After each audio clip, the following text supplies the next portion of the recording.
Market strength जिसको आप RSI कहते हैं, इस पर्सपेक्टिव के अंदर रहते हुए हम जरा आज की मार्केट अपडेट वीडियो को जरा डिस्कस करते हैं।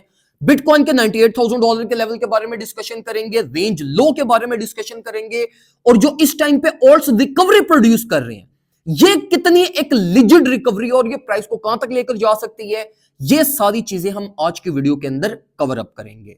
मेक श्योर करें मेरे भाइयों कि आपने पेज को लाइक किया हुआ हो, और वीडियो को लाइक नहीं किया तो वीडियो को लाजमी लाइक कर लीजिएगा, ताकि आने वाली अपडेट्स भी आपको टाइमली मिलती रहे और ये यूजफुल क्वालिटी इंफॉर्मेशन आपको टाइमली मिलती रहे और आप टाइमली मार्केट के अंदर बेटर डिसीजन प्लान कर सकें।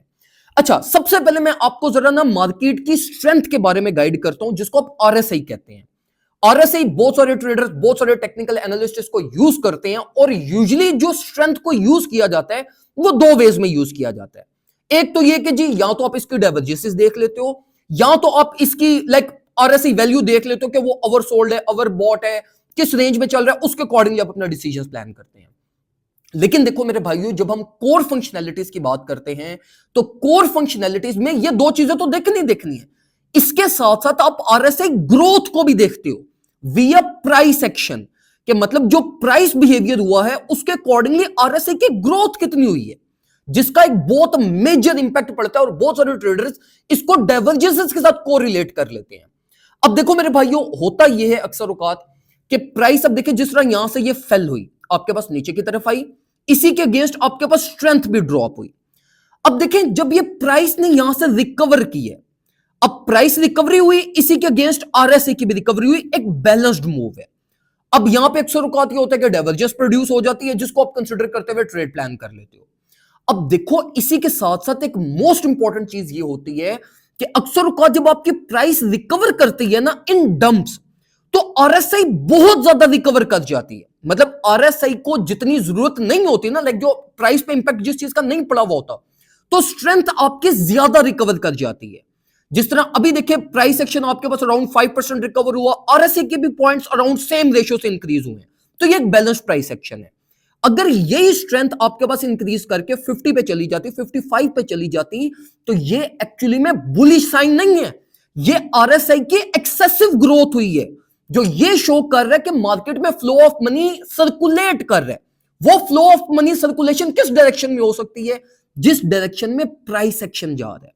क्योंकि देखो, जो आपकी मार्केट की स्ट्रेंथ है, ये फ्यूचर्स कॉन्ट्रैक्ट डाटा भी कलेक्ट कर रही है, तो फ्यूचर्स कॉन्ट्रैक्ट डाटा के अंदर आपके पास शॉर्ट पोजीशंस भी ओपन होती हैं, और जब शॉर्ट पोजीशंस भी एक्सेसिव ओपन होती हैं, तो अल्टीमेटली स्ट्रेंथ स्टिल राइज कर जाती है।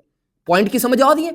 तो अगर इन केस समटाइम्स आपको यह चीज नजर आ रही हो कि प्राइस एक्शन आपका इतना रिकवर ना हुआ हो और स्ट्रेंथ बहुत ज्यादा रिकवर कर जाए, अनएक्सपेक्टेड रिकवरी दे जाए, और प्राइस बिरिश कोरेक्शन को लीड कर रही हो, तो ये एक नेगेटिव साइन होता है, जिसके रिजल्ट में प्राइस एक्चुअली में स्पेस बना रही होती है और ज्यादा नीचे आने के लिए। क्योंकि देखो, जब आपकी प्राइस ये डंप हुई, आपकी स्ट्रेंथ ऑलरेडी रेंज लो पे जा चुकी है, 20 बिलो फेल कर गया, तो स्ट्रेंथ पे तो स्पेस ही नहीं है। तो एक्चुअली में मार्केट आपके पास क्या करती है, अपनी रिकवरी प्रोड्यूस करती है, स्ट्रेंथ को बैलेंस करती है, एक्सेप्शनली या अनप्रिडिक्टेबल एक रिकवरी दे जाती है, और फिर अल्टीमेटली दोबारा उसको एक स्पेस मिल जाती है नीचे गिरने के लिए, और एज अ रिजल्ट आपके पास फिर प्राइस अल्टीमेटली ज्यादा हार्ड डंप करती है। और बहुत सारे लोग इस चीज को एफिलिएट कर लेते हैं बुलिश डाइवर्जेंस के साथ, और अल्टीमेटली अक्सर औकात आपने देखा होगा कि जब आप बुलिश डाइवर्जेंस के अकॉर्डिंगली ट्रेड लेते हो, तो आपकी पोजीशंस वो फेल कर जाती हैं, समटाइम्स वर्क भी कर जाती है, समटाइम्स फेल भी हो जाती है। क्यों फेल होती है? कि आप जो स्ट्रेंथ की ग्रोथ हो रही होती है ना, वो प्राइस एक्शन कंपैरिजन आप नहीं कर रहे होते, और अल्टीमेटली फिर आपकी एक्यूरेसी ड्रॉप कर जाती है। तो अभी अगर हम देखें तो देखो, आरएसआई और प्राइस एक्शन कंप्लीटली बैलेंस्ड है, तो इट मींस कि प्राइस एक्शन ठीक है, कोई ऐसा इतनी कोई बैकएंड के ऊपर मोनोपोली या कोई बहुत ज्यादा इन्वेस्टर्स की मूवमेंट नहीं हो रही। स्ट्रेंथ आपकी तब बहुत ज्यादा फ्लक्चुएट करती है या प्राइस एक्शन के अगेंस्ट जाती है, जब इन्वेस्टर्स इन्वॉल्वमेंट बहुत ज्यादा हो रही हो। तो अभी ऐसा कोई इतनी ज्यादा इन्वेस्टर्स इन्वॉल्वमेंट नहीं है। अब देखो मेरे भाइयों, प्राइस एक्शन एज पर अगर हम स्ट्रेंथ देखें तो एक स्टैंडर्ड प्राइस एक्शन हो रहा है, और स्टैंडर्ड प्राइस एक्शन के अकॉर्डिंगली मार्केट अपने लीडिंग सेल प्रेशर को फेस कर रही है। अब देखो मेरे भाइयों, अभी इस टाइम पे दो लेवल्स हैं। एक लेवल तो ये जो मार्केट ने ये रिलीफ में नेकलाइन फॉर्म की, वो नेकलाइन आपकी $98,000 की रेजिस्टेंस ही बनती है। अब देखो, $98,000 से नीचे आपकी कोई ट्रेड नहीं बननी। आपके पास जो एक रेंज आई है वो 98 है, रेंज लो है आपके पास 92,500 800 की रेंज, जहां पे कोई गैप अवेलेबल नहीं है। तो देखो इस दोनों रेंजेस के बीच में किसी भी किस्म का ट्रेड प्लान आपने बिटकॉइन का स्पेसिफिकली क्रिएट नहीं करना। जब तक प्राइस इस रेंज के बीच में ऑल्ट्स कॉइन रिकवरी देंगे, ऑल्ट्स कॉइन पंप करेंगे।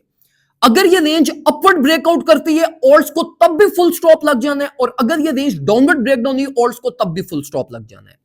अब देखो मेरे भाइयों, अगर ये रेंज अपवर्ड ब्रेकआउट करती है तो आप अपनी ऑल्ट्स की पोजीशन कम से कम होल्ड कर सकते हैं, क्योंकि बिटकॉइन के साथ साथ ऑल्ट्स कुछ ना कुछ रिकवरी आपको देंगे ही देंगे। लेकिन अगर ये 92 की रेंज 92,500 की रेंज बेसिकली अगर ये ब्रेक डाउन करती है, तो इसके रिजल्ट में आपने मेक श्योर करना है कि आपके पोर्टफोलियो के अंदर ऑलमोस्ट 50% स्टेबल्स अवेलेबल होने चाहिए। 50% आप अपना होल्ड कर लीजिएगा, 50% बेशक लॉस में सेल करना पड़ा कर देना, क्योंकि then market ultimately all the way down ये अपनी फिफ्थ गोल्डन पॉकेट जो कि रीटेस्ट रेंज है इसका एक्सपोजर ले जाएगी, और ये 82 टू 87 की रेंज बनती है। तो इस प्राइस एक्शन के रिजल्ट में फिर ऑल्ट्स ब्लीड भी बहुत ज्यादा करेंगे, तो इसलिए फिर आपके कैपिटल के अंदर स्पेस होनी चाहिए।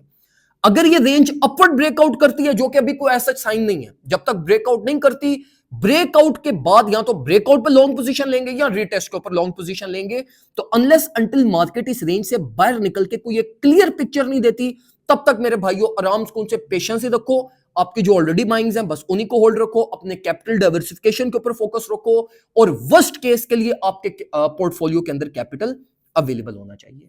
अगर आपने हमारा प्रीमियम ग्रुप ज्वाइन नहीं किया वो ज्वाइन कर लें, ताकि आपको सेफेस्ट पॉसिबल वे में मार्केट अपडेट, सिग्नल्स, जो रेलिवेंट चीजें आपको एक्चुअली में चाहिए वो चीजें आपको प्रीमियम ग्रुप में मिलती रहेंगी। उसके अकॉर्डिंगली आप अपने ट्रेड सेटअप्स वगैरह बना सकते हैं। दुआ में मुझे याद रखिएगा, अपना ख्याल रखें, अल्लाह हाफिज।